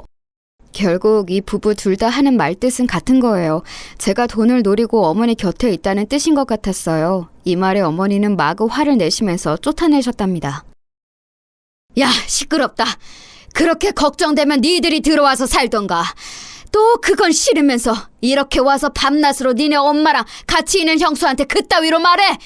다 보기 싫으니까 나가! 썩 나가라고! 어머니는 이렇게 쫓아내신 이후에 몸이 안 좋으신지 계속 누워 계셨어요. 치매를 앓는 어르신들의 종일 다 처져 있는 것도 아니고 게다가 어머니는 초중기이신데 너무 힘들어하시더라고요. 아마 마음속으로 화병이 짙어지셔서 더 그러신 것 같아요. 아들 보낸 게 얼마나 한이 되셨던지 저랑 있으면서 계속 핸드폰에 있는 아들 사진 보여달라고 하시고 동영상 찍은 것도 몇 번을 보시더라고요. 아마 비디오가 있던 시절이라면 다 늘어졌을 거라며 봐도 안 질린다고 화면을 붙잡고 우셨어요. 우리 아들, 우리 준현이 고생만 하다 가네. 느지막이 장가가서 이제 잘 사는 줄 알았더만 지 엄마밖에 모르는 우리 아들. 엄마를 데려가지 어째 네가 먼저 가냐. 어머니는 계속해서 목 놓아 우셨고 그러다가 지치시면 주무시고 시장하시면 식사를 하시고 그렇지 않으면 그냥 멍하니 소파에 앉아서 허공을 보시다가 많았어요. 본래 어머니는 평소에 감정 표현도 그리 크지 않으신 분이었답니다. 말로는 본인이 딸이 없어서 그렇다 며느리가 있는 게 어색하다고 하셨는데 진짜 그런 것 같아요. 나중에 인지 능력이 안 좋아지셔서 저도 가끔 헷갈려 하시고 못 알아보시는데 끽해야 어머니랑 단둘이 산 게 몇 년 안 되는데도 그게 서운하더라고요. 아가씨는 누구예요? 여기는 어디고? 나는 아들이 있어요. 아들을 기다리고 있어요. 우리 아들 학교 갔지. 막내도 있다오. 더럽게 말을 안 들어 처먹어. 뭔가 어머니답지 않게 약간 말투가 험해진 게 느껴져서 어색했는데요. 그럼에도 불구하고 자꾸 헷갈리시고 깜빡하시는 모습을 보니 점점 혼자 계시게 할 수 없었어요. 이쯤 되니 저도 다니던 일들을 슬슬 조절해서 줄여야 했고 만약을 대비해서 어머니가 주신 생활비도 있고 해서 이걸로 반찬거리도 사고 세금도 내고 살림을 이래저래 했었어요. 그리고 꼭 잊을만 하면 서방님네 부부가 나타나서 시비를 걸더라고요. 형수, 우리 엄마가 형수한테 몇 푼 쥐어준 거 맞죠? 알고 있으니까 수작 부리지 말고 얼마 좀 떼줘요. 형수는 애가 없어서 모르겠지만 우리는 애 키우느라 돈 들어갈 때가 한두 군데가 아니에요. 본인이 지금 일개 간병인 입장이라는 거 알고 분수 꺾고 울라고요. 알아요? 솔직히 까놓고 말해봅시다. 우리 엄마한테 얼마나 받았어요? 네? 저도 말이 이렇게 가는 게 너무 불쾌해서 맞받아쳐서 따졌어요. 저 어머니한테 생활비 명목으로 받은 것밖에 없어요. 가계부까지 쓰지는 않았지만 체크카드 내역으로 돈 결제한 거 남아있으니까 얼마 받아서 어디 썼는지 한번 보시겠어요? 그리고 간병인이라니 그렇게 틀린 말도 아니지만 말씀이 너무 심하시네요. 제가 애지간하면 참으려고 했는데 서방님은 어머니한테 돈 얘기 아니면 볼 일이 없으세요? 그렇게 걱정되시면 모시고 사시면 되잖아요. 저는 언제든 나가라면 나갈 수 있어요. 그런데 동선에 애도 있고 계속 힘들다 안 된다 소리만 하셨잖아요. 그럼 어머니는 어디 계셔야 되는데요? 제가 평소 같지 않게 막 몰아붙여서 답을 하니 서방님도 처음엔 멍하다가 나중엔 또 인상을 쓰는 거예요. 그럼 그렇지 사람 안 변하고 참 한결같은 것 같아요. 저 보육원에 있을 때 돈에 눈 멀어서 맨날 원장님이랑 싸우던 선생님과 똑 닮았더라고요. 누가 뭐래요? 죽으나 사나 큰 며느리는 맞으니까 우리 엄마 잘 모셔요. 내가 궁금한 건 그 돌이란 거 한다치고 얼마나 엄마한테 뜯어먹는지 중간 확인하러 온 거라고요. 엄마 돌아가시면 설마 이 집에 딸이 틀고 앉을 생각 아니죠? 경고하는데 나 이미 엄마한테 유언장도 받아놓을 거예요. 꼴에 뭐 엄마 좀 모셨다고 집 전체 뜯어먹을 생각 추호도 하지 말라고요. 엄마가 준 생활비나 찔끔찔끔 정직하게 쓰고 말 안 통하는 노인네 등쳐먹다 걸리면 각오해요. 알았어요, 형수? 저에게 이따위 험악한 말을 퍼붓고 돌아서는 서방님네를 보며 일순간 얼마나 서럽고 눈물이 났는지 몰라요. 저도 사람인지라 감정이 있고 화가 날 수가 있고 혐오감과 같은 생각들이 나타날 수 있잖아요. 이때 솔직히 다 집어치우고 그냥 나가버릴까 죽이 되던 밥이 되던 지들끼리 알아서 하라고 할까 생각이 들더군요. 하지만 이날 서방님네가 찾아오기 전 어머니는 밤에 꽤 적잖은 사고를 치셨어요. 남들이 치매식이 길어지며 더 못 본 꼴을 본다고 했고 저도 없는 지식으로 나름 치매 관련 건강 정보나 유튜브를 보고 공부한 게 있는데요. 그래도 막상 눈앞에서 소변 실수를 하시는 걸 보니 멘탈이 흔들리더라고요. 본인이 실수하고 있는지도 모른 채 계속 허공만 보고 있는 어머니, 게다가 잠들어 있지도 않고 깨어 있으시니 어떻게 처리를 해야 할지 너무 난감했어요. 나도 참 대책 없이 이 길에 뛰어들었나 싶었고 단순히 살림하고 얼음 밥이나 차려드리고 목욕자리 봐드리는 걸로 끝나는 게 아닌데 은근 겁이 나더라고요. 이런 제 마음도 모르고 제가 그날 밤 얼마나 가슴 졸여가며 심란하게 뒤처리를 했는지도 모르는 주제에 서방님은 외려 불을 지르더라고요. 그런 어머니를 놓고 도망가라고 하는 셈이지 뭔가요? 하지만 그날 낮에 어머니는 너무나 평온했고 식사도 잘하셨고 평소처럼 말씀도 하시고 마치 이런 저보고 도망가지 말라는 듯 너무 잘 지내시는 거예요. 저 그렇게 착하고 수더분한 성격의 사람이 아닌데 왠지 모르게 그냥 모든 기력이 다 빠져 포기하게 되었어요. 에라 모르겠다 어떻게든 되겠지 뭐 하는 심정이 되더군요. 그런데 사람이 너무 웃긴 게 뭐냐면요. 어쩜 그렇게 빠르게 태세 전환이 되는 걸까요? 저는 이 당시 어머니를 보면서 정말 별 지저분한 꼴을 다 본 것 같아요. 치매를 앓고 계시는 어머니의 대소변을 받아내는 것은 언제나 익숙해지지 않고 힘들었지만 단연 이걸 갖고 지저분한 꼴을 봤다고 하는 건 아니에요. 제가 말하고 싶은 건 인간의 아주 지저분하고 음흉한 속내를 봤다는 거예요. 그렇게 졸렬하고 비열한 성질을 드러내는 것은 아마 다 예상하셨겠지만 바로 서방님네 부부였다는 거예요. 어머니를 모시는 것만으로도 충분히 힘들고 날 덥고 푹푹 찌고 장마가 이어지는 중에도 툭하면 집에서 아무렇게나 행동하시고 풀어져 버리시는 어머니를 보며 그 뒤치다거리가 너무 괴로웠어요.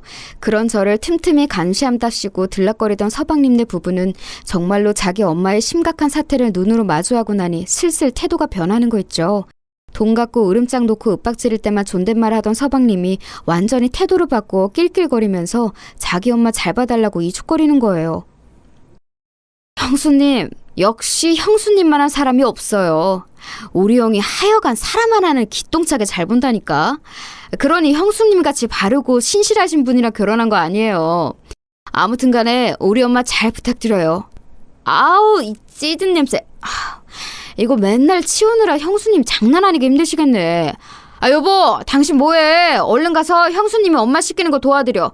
나는 좀 들어가기 그렇잖아. 빨리!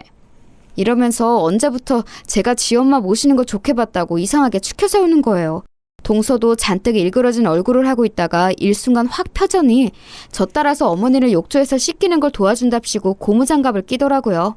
하지만 그래놓고 곧 인내심을 잃었는지 아예 고개를 훅 돌려버리고 설렁설렁 씻다가 이러고 나가버리더군요. 형님, 저 전화 올 때가 있어서 잠깐만요. 잠깐 핸드폰 좀 보고 올게요. 이래놓고는 한참을 안 오는 거예요. 급기야는 제가 어머니를 다 씻기고 머리를 말리고 있을 때나 뛰어들어와서는 억지로 웃어가면서 급한 전화였다고 하더군요. 저도 나름의 험한 환경에서 자라왔기에 어느 정도 판단은 되었는데요. 이것들 막상 지 엄마가 정말 심각한 상태가 되어 대소변 못 가리고 다 뒤엎고 곱게 행동 안 하시는 걸 보더니 감당이 안 되는 거예요. 이런 상태의 엄마이자 시어머니를 감당할 자신이 전혀 없는 거죠. 그러니 여지껏 자기 엄마랑 같이 살던 저한테 모든 걸 떠넘기고 봐주는 동안에는 저를 잘 축혀 세워서 완전히 일임하게 하려는 속셈이었어요. 그 전에는 툭하면 꽤 으름장을 냈었거든요. 까짓것 우리도 맘만 먹으면 엄마랑 같이 살 생각이 있어요. 형수만 할 수 있는 거 아니야. 나대지 말라고. 어르신들 똥오줌 처리하는 거 그거 갖고 뭘 그렇게 유세를 부리냐고. 그리고 우리 엄마는 내가 잘 알지 형수가 잘 아나? 엄마 그렇게 이상하게 나이 먹으실 분 아니라고요. 그니까 적당히 하다가 나가요. 알았어요? 이래놓고선 난장판이 된 집이며 마찬가지로 사나워지신 어머니를 지들이 눈으로 마주하니 엄두가 안 나는 거예요. 서둘러 도망치듯 나가버리지 않나. 하여간 그 후로는 잘 오지도 않더라고요. 가끔 짜증나는 톡 문자만 길게 남겨놨어요. 형수밖에 없어요. 우리 엄마 잘 모셔줘서 고마워요. 잘 부탁드립니다. 형도 고마워하고 엄마도 고마워하고 있을 거예요. 뭐 이런 식의 내용을 길게 남겨서 보내놓고 그래놓고 안심하는 것 같더라고요. 헌데 이 와중에 또 무슨 짓을 저질렀는지 한밤중에 전화가 걸려왔어요. 이번엔 서방님이 아닌 동서한테 전화가 걸려왔더라고요. 저 형님! 지금 이 사람이 사고를 쳐서 저희가 지금 수중에 돈이 없어요. 이유는 저도 잘 몰라요. 술 먹다가 시비가 붙었나 봐요. 저희요? 저희도 돈이... 아니 여유가 없다니까요? 형님 돈 있으시잖아요. 어머니가 챙겨주신 거 많으실 텐데 왜 이러세요? 형제끼리 돕고 살아야죠. 진짜 말인지 방구인지 알 수 없을 것 같은 소리만 짓거려대는 동서의 말을 듣고 저는 그마저도 몇백만 원을 떼어서 수습하라고 보내주었답니다. 다행히 어머니가 생활비 여부로 주신 게 조금 있었지만 그렇다 해도 그다지 여유 있진 않았어요. 아무튼 저도 점점 지쳐가고 나중에 어머니에게서 눈을 떼어서는 안 될 지경까지 가게 되니 많은 고민이 생기더라고요. 과연 내가 이렇게 계속 붙어있는 게 맞는 것일지도 잘 모르겠고 말이에요. 그러던 어느 날 저도 아직 이게 긴가민가 헷갈리지만 남편을 만나게 되었지 뭐예요. 물론 당연히 현실이 아니라 꿈 안에서 남편을 마주하게 되었어요. 제가 너무 힘들어하고 지쳐서 그리고 속으로 잠깐 남편을 원망했던 적이 있어서 그랬던 것일까요? 그런데 꿈속의 남편은 우리가 처음 데이트를 했던 회사 뒤쪽 놀이터에 그냥 앉아있더라고요. 그러면서 저를 슬픈 눈으로 응시를 하고 있는데 제 기분 탓인지 모르겠지만 무척 미안해하는 표정이었어요. 그런 꿈을 꾸고 나니 정말 딱 한 번 제 꿈에 그렇게 왔지만 마음이 참 무겁더라고요. 아무도 나를 알아주지 않고 다 외면하는 것 같고 나름의 패기를 갖고 시작했던 치매 어른 모시기의 한계를 느낄 때쯤 몹시 미안해하고 측은해하는 표정의 남편이 제 꿈에 나타났었어요. 그러고 나서 저는 며칠 걸려 다시 마음을 다잡았답니다. 그게 내 생각으로 인해서 나온 꿈일지언정 일단 시작을 했으면 끝을 봐보자. 이러다 죽기야 하겠어? 하는 생각으로 말이에요. 그래도 정말 남편이 내 진심을 안다면 그리고 이런 상황을 안다면 나에게 일말에 미안해하고 고마워하는 마음이 있겠지. 남편은 알아주겠지 하면서 몇 번이나 제 자신을 다독였어요. 그 뒤로도 혹독하게 저를 덮쳐오는 어머니와의 힘든 씨름의 날들을 지나곤 지나 급기야는 간병인이 오셔서 같이 도와야 하는 날이 찾아오고 말았어요. 하지만 그것도 잠시 간병인 분도 이렇게 말씀하시더라고요. 며느님, 아무래도 어머님 저 정도면 이제 우리 같은 사람들이 나설 일이 아니에요. 요양원에 들어가시는 게 맞을 것 같아요. 남편이 안 계신 거죠? 그럼 이 집 자식들이랑 얘기해 보시고 결정하는 게 좋겠어요. 나도 이렇게 지치는데 젊은 사람이 어째 지금까지 버텨왔대요. 아유, 안쓰러워라. 그만하고 요양원을 알아봐요. 저는 이제 더 나오기는 힘들겠어요. 이 말씀을 듣고 나니 그것도 틀린 말은 아닌 것 같더라고요. 그리하여 저도 이 이상은 더 넘기기 힘들 것 같아 서방님네 부부를 호출했어요. 그마저도 동서는 바쁘다며 안 왔고 잔뜩 인상 쓰고 있는 서방님과 둘이 나란히 앉아 얘기를 했답니다. 당연히 서방님은 듣자마자 불같이 화를 내더라고요. 뭐라고요? 엄마를 요양원에 보내? 아니, 이제껏 잘해왔잖아요. 엄마 돌아가실 때까지 잘 모시는 게 형수님 역할 아니던가? 그래서 이 집에서 엄마 돈 먹어가면서 붙어있던 거 아니에요? 그거 생각해보니까 우리 엄마 너무 불쌍해서 안 되겠네. 나 진짜 눈물이 날 지경이에요. 형수님이 인간이긴 해요, 진짜? 그러는 너는 사람 자식이 맞느냐고 입 밖에 내고 싶었지만 꾹 참고 저는 굳세게 의지를 전달했어요. 정 안 되시겠으면 서방님이 모시면 되겠어요. 저와 어머니 서로 너무 힘든 상황이고 저는 할 수 있을 만큼 했다고 생각해요. 그리고 돈이요? 필요하다면 얼마든지 어머니가 주신 생활비 쓴 내역 보여드릴 수 있어요. 그리고 그중 얼마 서방님 사고 친 대가로 들어갔다는 걸 본인도 아실 텐데요. 전 바라는 거 하나도 없어요. 이 집도 제가 들어앉을까 봐 겁나신다면서 제가 나가면 되는 거 아닌가요? 대가 무엇도 바라는 거 없고 이제 전문인에게 맡겨서 어머니도 좀 편해지시게 해드리고 싶을 뿐이라고요. 하지만 저의 강력한 의견에도 서방님은 회피하고 화만 마구 내더니 나가버렸고요. 이후로도 일방적으로 연락을 무시하고 받지 않더라고요. 속이 타오를 대로 타버린 저는 너무 지쳐서 스스로 알아보게 되었어요. 제가 자녀도 뭣도 아닌 직계도 아니지만 어쨌든 모시고 있는 입장에서 얼른 절차를 진행하는 게 낫겠더라고요. 하지만 등급은 어느 정도 나왔지만 저 외에 진짜 자녀인 서방님과 뭔가 증명할 길이 없으니 요양원에 보내드리는 것도 쉽지 않은 거예요. 인터넷으로 알아보니 그것도 어찌어찌 증명해서 입소시켜드릴 수 있다고 하는데 직계 자녀인 서방님이 아무런 동의도 뭣도 응해주질 않고 있어서 정말 미치겠더라고요. 동서조차도 연락을 무시하고 그렇게 감시하고 돈 뜯어낼 때에는 일부러 전화를 안 받으며 찾아오더니만 아예 그 둘은 제 앞에서 거의 잠적하다시피 사라져버렸어요. 애도 키운다는 것들이 어쩜 그 모양인지 저는 저도 모르게 서러움에 북받쳐 밤에 울기도 했었네요. 그래도 이러나 저러나 현실을 받아들이는 수밖에 없어서 평소와 똑같은 날들 혹은 평소보다 좀 더 심하고 괴로운 날들 이런 것 따위를 핸드폰 어플 일기에 표시해가면서 하루하루를 보냈어요. 지나고 보니 그때 나름 알아둔 정보라든지 써왔던 일기들이 훗날 저에게 다른 방면에서 도움이 될 줄 상상도 못했지만 말이에요. 아무튼 어머니는 이후로 더 나빠졌으면 나빠졌지 호전이라는 단어는 감히 입에 담기도 힘든 상황이었어요. 그래서 어쩌다가 잠이라도 푹 주무시면 감사할 뿐이고 제가 어머니보다 일찍 잠들면 순간 뭔 사고가 났을까 싶어 꿈에서도 긴장을 하고 있었던 것 같아요. 그러던 어느 날 새벽녘에 그렇게 팔팔하게 움직이시던 어머니는 본인 침대 위에서 아주 고요하게 마치 아기가 잠들어 있는 것 같은 모습으로 순하게 삶을 마감하셨어요. 그날이 어머니의 마지막 날이라는 걸 알았더라면 뭐가 달라졌을 것인가 생각해보지만 아무래도 저는 너무 피로하고 지쳐 있었기에 똑같은 날과 똑같은 표정으로 보냈을 것 같아요. 이때 어머니가 소천하셨음을 알게 된 제 심정이란 아직 다시 떠올려봐도 잘 모르겠어요. 가족도 없이 자란 내가 어떻게 용케 어른과 함께 몇 년을 살며 별꼴을 다 보고 임종까지 지킬 수 있었던 걸까요? 아무리 생각해도 제 힘으로 한 것 같지는 않네요. 아무튼 이 사실을 알렸을 때 마치 차단이라도 돼 있는 양 수개월째 제 연락을 피했던 서방님은 단박에 뛰어오더라고요. 이게 무슨 일이야? 엄마! 엄마! 그러면서 어머니를 붙잡고 통곡을 해대는데 제가 너무 감정에 무딘 사람이라 그런지 몰라도 조금도 가슴 아프지 않더라고요.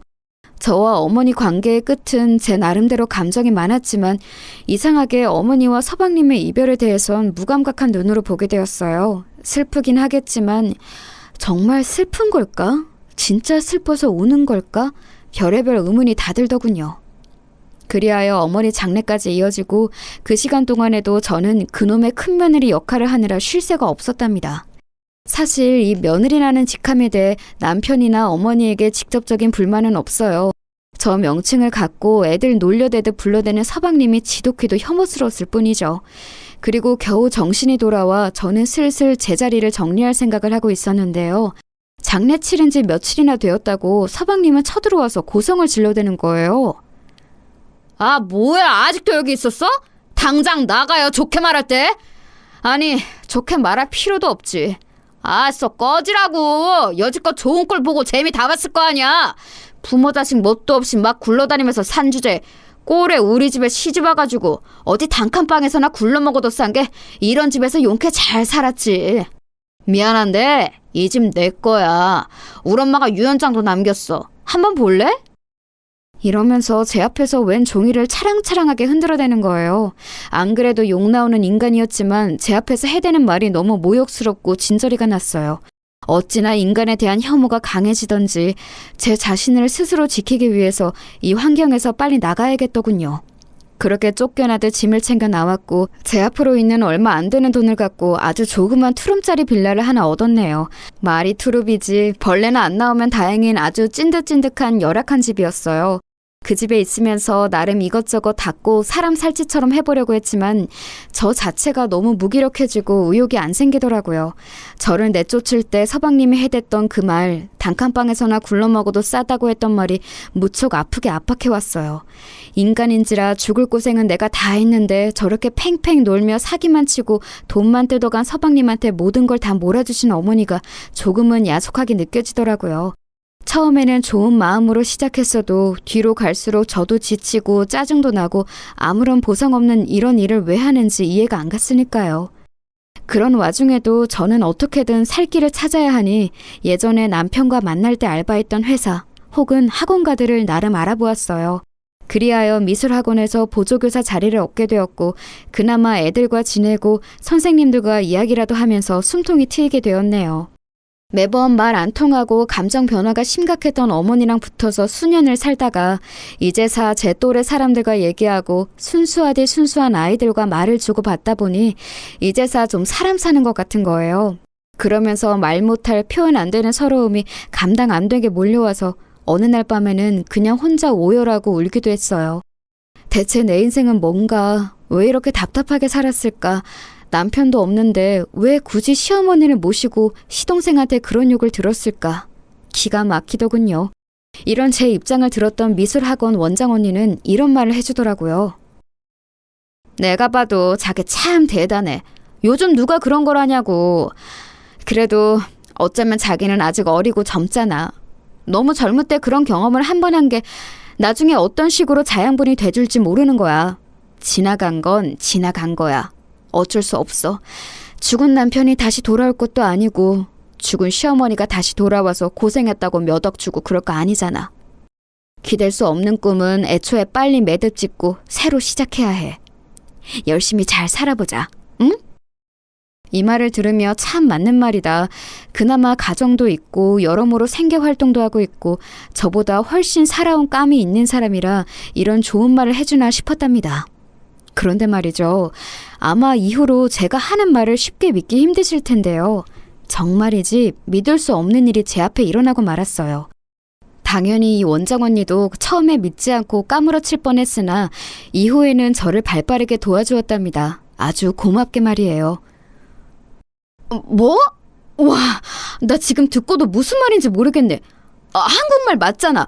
아니 근데 뭐 그런 일이 다 있어? 진짜야? 진짜야? 어디서? 아니 꿈에서? 아니 근데 세상에 꿈에서 나왔다고 해도 기가 막히네? 가만히 있지 말고 빨리 집에 가서 봐봐. 아니 지금 가보라고. 이렇게 원장 언니가 호들갑을 떤 이유는 어느 날 제가 새벽녘에 꿨던 꿈 때문이에요. 평소와 똑같은 피곤한 새벽 시간이었고 하지만 유독 저를 움직여 깨우게 만드는 이상한 꿈이 있어 벌떡 일어났거든요. 그 꿈에는 이전에 한 번쯤 스치듯 지나가듯 나왔던 남편이 나왔고 돌아가신 지 얼마 안 된 하지만 제 기억보다 훨씬 순한 인상의 어머니가 대뜸 나오셨어요. 꿈에서 그 둘을 보고 뭐라 말하고 싶었지만 입이 벌어지지 않았고 그렇게 멍하니 남편과 어머니 그리고 저는 이렇게 나란히 서로를 응시하고 있었답니다. 그런데 참 이상하죠. 꿈이라서 그런지 몰라도 참 있을 수 없는 상황이었어요. 제가 살고 있는 그 투름 찐득거리는 빌라 안에 그 둘이 같이 와 있는 꿈이었으니까요. 그러면서 너무 자연스럽게 남편은 방 한켠에 자그마한 책장을 가리키며 거기에 있는 노트북 가방을 만지작거리는 거예요. 꿈에서는 어머니도 그 모습을 물끄러미 보고 계셨는데 왠지 모르게 그게 굉장히 강렬하게 인상에 남았어요. 꿈에서 깨고 난 뒤 똑같은 위치에 있는 책장을 보니 정말 평범하게 이를 데 없는 노트북 가방이 그 자리에 그대로 있었거든요. 저는 왠지 모르게 기가 팍 죽어서는 뭐 이런 꿈이 다 있나 했죠. 그러면서도 여전히 제 인식 언저리에 남아있으니 개운치 않아서 출근하고 얼마 뒤에 원장 언니에게 얘기했던 거예요. 그랬더니 저 난리가 나서 당장 가서 보라고 왜 진즉 확인해보지 않고 그냥 왔냐며 엄청 소란이더라고요. 저도 버스를 타고 집에 와서 그날 솔직히 집까지 어떻게 왔는지도 모르는 상태로 문을 열었어요. 그리고 꿈에서 보았던 평범한 제 방에 책장 속 노트북 가방을 꺼내보았답니다. 이건 남편이 갖고 있던 노트북 가방인데 당시에 산지 얼마 안 되었던 거예요. 저 역시 컴맹이고 뭘 할 줄 모르지만 언젠가 쓸 일이 있을 것 같아서 남편 유품 중 소지한 것이랍니다. 남편 물건들 정리하면서 애지간한 건 다 비우고 정말 몇 가지만 갖고 있었고 그것 그대로 갖고 어머니 댁에 들어갔던 거예요. 그래서인지 저도 모르게 새삼 뭔가 묵직한 기분으로 그 가방을 건드리게 되더라고요. 그 전에는 한 번도 손댄 적이 없었어요. 아무튼 간만에 열어봤는데 손대지 않아서 아주 차가운 온도만 느껴지는 노트북 기기와 안쪽 주머니에 꼬깃 탄 서류들과 종이들이 몇 장 있었어요. 회의할 때 쓰고 꾸겨 넣어서 대충 정리하는 남편 스타일을 알기에 저도 그냥 꺼내어 아무 생각 없이 펼쳐보았는데요. 그 안에 접혀있던 서류들과 몇 장의 종이들 중에 제 눈에 꽤 낯선 글씨로 큼직하게 적혀있는 유언장이라고 한자 한자 떼어 적혀있는 것을 발견하게 된 거예요. 저도 모르게 히익 하는 소리가 입 밖으로 흘러나왔어요. 이게 뭘까요 대체? 전혀 보지도 듣지도 못했던, 아니 서방님이 그렇게 자기는 유언장이 있다고 설쳐대며 흔들거리던 게 있어서 그때 대충 봤지만 왜 유언장이라는 게 이 가방 안에 있는 거냐고요. 빠르게 읽으면서도 실감이 잘 나지 않아서 제 나름대로 인터넷으로 검색해보고 읽어가면서 버스에 냅다 탔어요. 그리고 다시 학원으로 가서 원장실로 뛰어갔답니다. 원장 언니에게 내용을 보여주면서 물어보니 언니는 눈을 희번덕하게 뒤집어가며 소름이 돋는다는 거예요. 야 세상에, 나 진짜 기막혀서 말도 안 나와. 잠깐만 나 좀 보여줄 수 있어? 어머 이거 봐봐. 이 주소의 아파트는 그래 잠깐만. 그럼 이건 어머 자기 시어머니가 자기를 외면한 게 아니네. 이거 봐봐. 무슨 말인지 알겠지? 이 원장 언니가 마구 소리를 지르며 저에게 알려준 내용은 저도 오는 길에 읽으면서 어렴풋이 파악한 내용이지만 저에게 재산을 얼마 정도 상속하겠다는 것이었어요. 서방님이 그렇게 쌍심 지켜고 지키겠다며 난리를 쳐댔던 그 시댁 아파트, 20억대에 달하는 아파트는 서방님에게 주겠다고 적혀 있었고 다른 지역에 있는 또 다른 20억대 아파트가 있다는 거예요. 그것은 며느리인 저에게 상속하겠다는 내용이었답니다. 그러면서 조목조목 필요한 내용이 다 적혀 있었어요. 이미 유언장이 있고 어머니에게 있는 재산은 아파트 한 채라고 알고 있던 서방님의 의견과는 달랐기에 이때 약간 혼란스럽더라고요. 하지만 이미 친정 가족 간의 상속 싸움으로 인해 여러모로 화병을 달고 살았던 원장 언니는 이쪽에 대해선 빠삭하게 안다며 저를 무척 많이 도와줬어요. 서방님이 들고 있던 그 유언장은 제 딴에 딱히 확인도 안 하고 그냥 나와버려서 저도 잘 몰랐는데 알고 보니 지들끼리 적당히 꾸며낸 것이었더라고요. 혹시나 제가 달려들어서 지들한테 증거를 달라고 할까봐 이 집 내 거라고 우길까봐 정말 허접하게 꾸며낸 유언장이었어요. 평소에 지들 엄마에 대해서 아는 것도 없으니 재산도 그 아파트 한 채인 줄 알았던 거죠. 하지만 알고 보니 어머니가 직접 쓰셨던 유언장 안에는 다른 내용이 있었던 거예요. 훨씬 상세하고 확실하게 날인이나 필요한 모든 것들이 갖춰진 하나의 서류였어요. 정말 이들은 모르는 건가 싶어 동서의 SNS를 들어가 봤는데 그동안 관심 끊고 살다가 둘러본 그들의 근황은 정말 장난 아니더라고요. 능력도 없고 돈벌이도 제대로 못하는 서방님은 애아빠이면서도 늘 밖으로 돌고 동서랑 원룸이나 여기저기 돌면서 힘들게 살았어요. 그런 부분을 어머니는 전혀 지원해주지 않으려고 악을 썼고 사고 칠 때나 간간히 막아주셨거든요. 그런데 학군지 좋고 위치도 좋고 30평대 아파트인 어머니 집에 들어가서 살게 되었으니 아주 그 거만한 기세가 하늘을 찌를 정도였어요. 동서는 본인 SNS에 얼마나 허세를 떨어놨던지 눈뜨고 못 볼 지경이더라고요. 우리 어머니가 물려주신 집? 여기서 우리 가족들은 맨날 행복 만땅인 하루. 어머니 보고 싶어요. 어머니와 함께 살던 날이 그리워요. 불쌍한 우리 어머니.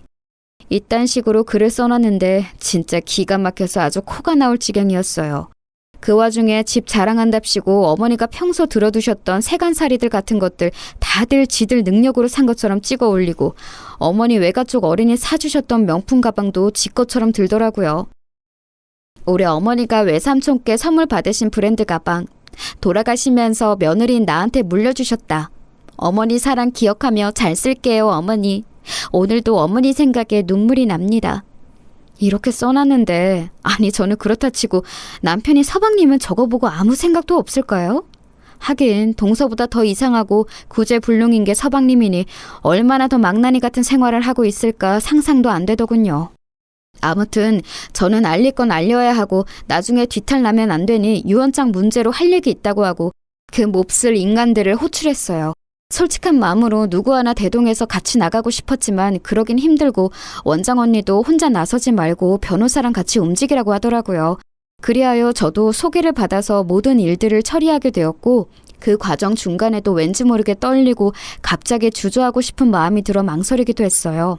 하지만 엄연히 이런 상황은 남편과 어머니가 꿈에 나와서 이어지게 된 일이니 기왕 일이 된 거 끝까지 가서 확인을 해보고 싶더군요. 그리고 아이러니하게도 어쩌면 당연한 일이겠지만 그 뒤로 어머니와 남편이 꿈에 나온 일은 단 한 번도 없답니다. 이걸 작성하고 있는 오늘에 이르기까지 말이에요. 덧붙여 저는 유언장을 확실하게 확인받았고 그 내용은 모두 현실로 저에게 이루어지게 되었어요. 당장 정말 큰일이라도 낼 사람들처럼 마치 후라이팬에 소시지를 튀기듯 타닥타닥 뛰어대며 난리를 치던 서방님과 동서는 이 유언장의 효력 앞에 지들이 아무것도 할 수 없다는 걸 몇 번이나 확인했어요. 뭐 잘 알아보지도 않고 유류분 소송을 하네 어쩌고 하지만 그럴 대상이 되지도 못했고 오롯이 지들이 이 아파트 두 채 다 움켜쥐어야 하는데 그게 안 되니 억울해서 죽으려고 하더라고요. 특히 서방님이 저주처럼 퍼부어대는 말은 이제 저도 적당히 거르는 법을 터득한 것 같아요. 야 이년아, 네가 인간이야? 니까지 그 어디서 몸만 쳐 굴러들어와서 엄마 재산을 빼가? 너 진짜 내가 가만 안 둬. 가만 안 둔다고. 어디서 그깟 말 같지도 않은 장난 같은 종이 쪼가리를 들고 와서 야 어딜 가 너? 내가 우습게 보여? 내가 우습냐고! 이러는데 주변에서 다들 저한테 대응하지 말라고 조언해 주시기도 했고 그냥 눈앞에서는 적당히 흘려 들어가면서 자리를 피하게 되었답니다. 사실 깊이 들어봤자 큰 의미도 없고 뭘 하겠나요. 그리하여 저는 유언장 내용대로 아파트를 받게 되었고 현 시점에 들어가서 살고 있는 중이랍니다. 그리고 저에게 또 한 가지 생긴 변화가 있다면 새로운 공부를 시작했다는 거예요.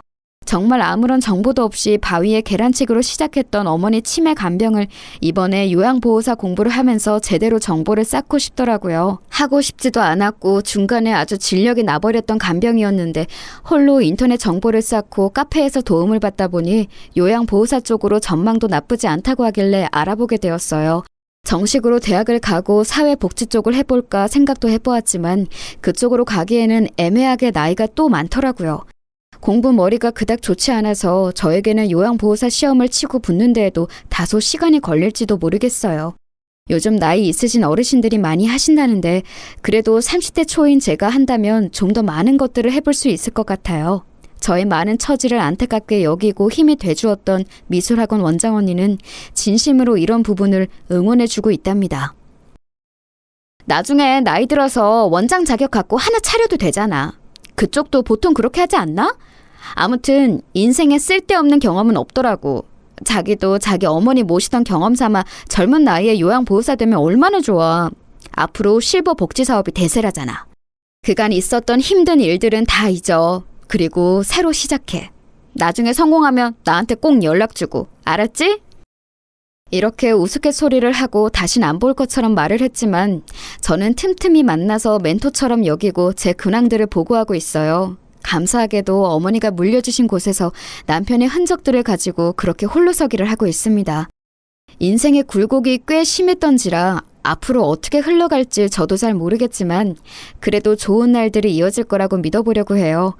여기까지 제 사연 들어주셔서 정말 감사합니다. 모두 건강하세요.